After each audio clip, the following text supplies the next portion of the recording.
Biosfera no Ar, pela sustentabilidade do planeta.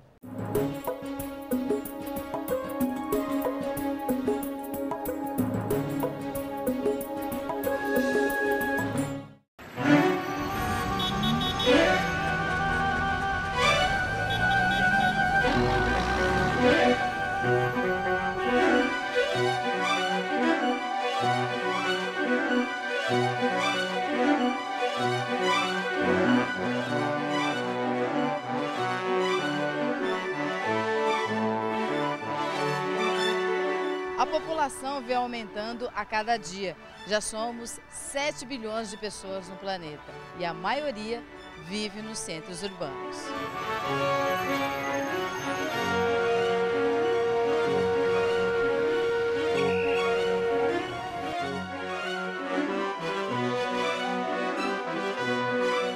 E quem mora ou conhece a rotina de uma metrópole nem precisa ser especialista para perceber que existe uma lotação nessas cidades.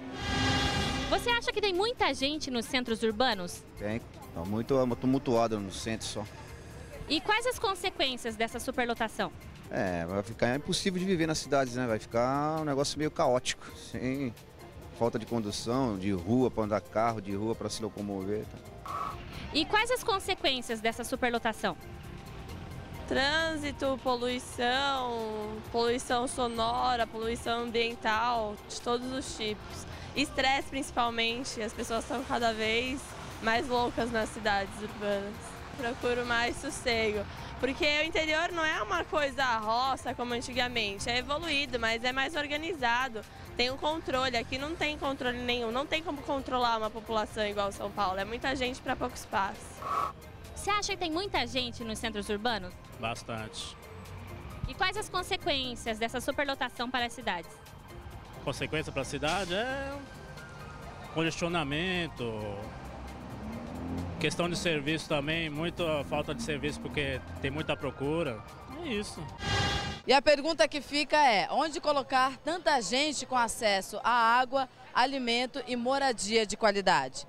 Crescimento desordenado é o tema do programa de hoje.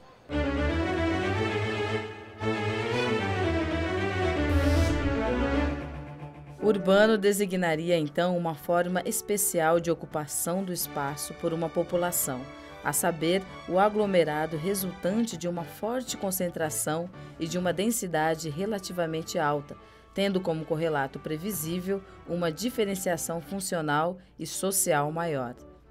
A noção de urbano, de que é uma quantidade de gente e de atividades num lugar restrito, limitado, eu acho que é meio o senso comum.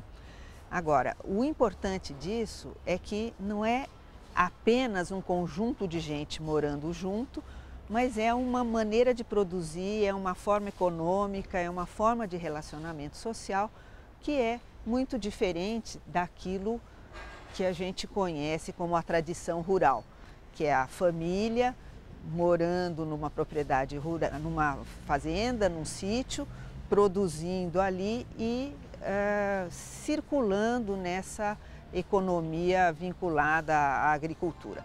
Esse caos nas cidades, gerado pelo crescimento populacional, resulta em uma série de problemas. Moradia, saneamento, lixo, violência, meio ambiente, desempregos. Em 1950, havia apenas 36% da população vivendo nos centros urbanos.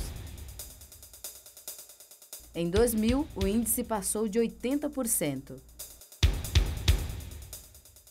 De toda a América Latina, o Brasil foi o país que teve esse processo de transição do campo para a cidade mais acelerado. Então, quando nós olhamos nossos vizinhos, como a Argentina ou como o Uruguai, nessa mesma década de 40, onde apenas 30% dos brasileiros viviam em cidade, mais de 60% dos argentinos ou dos uruguaios já estavam em cidades.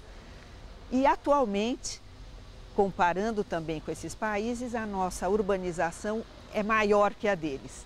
Ou seja, nós tivemos um processo muito acelerado, muito rápido, por vários fatores que a gente pode explicar, mas enfim, eu acho que dentro da América Latina e talvez do mundo, o Brasil é um dos países onde essa transição do campo para a cidade foi mais acelerada.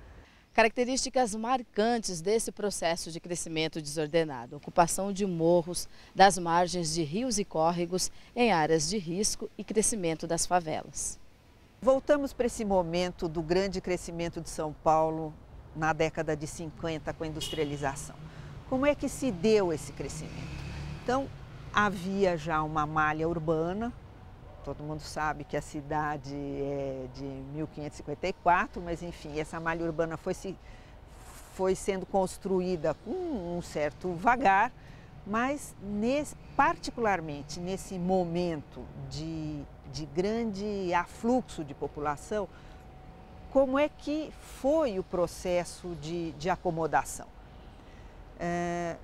Foram abertos inúmeros loteamentos no entorno da cidade, e isso com um critério muito arbitrário, ou seja, o proprietário que tinha uma chácara e resolvia lotear para fazer e vender os lotes para moradia, ele traçava ruas, fazia os lotes, sem nenhuma conexão de planejamento, de ter um sistema viário que organizasse isso tudo. O censo da década de 1970 foi o primeiro a mostrar que mais de 50% das pessoas viviam nas cidades.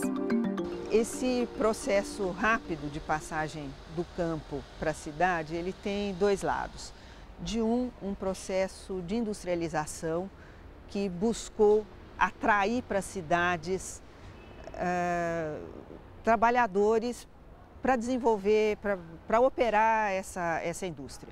Inclusive, temos uma história de que, por exemplo, quando foi criado o salário mínimo em São Paulo tinha um valor maior do que em outros estados, com essa ideia de atrair gente e ter funcionários para essas indústrias.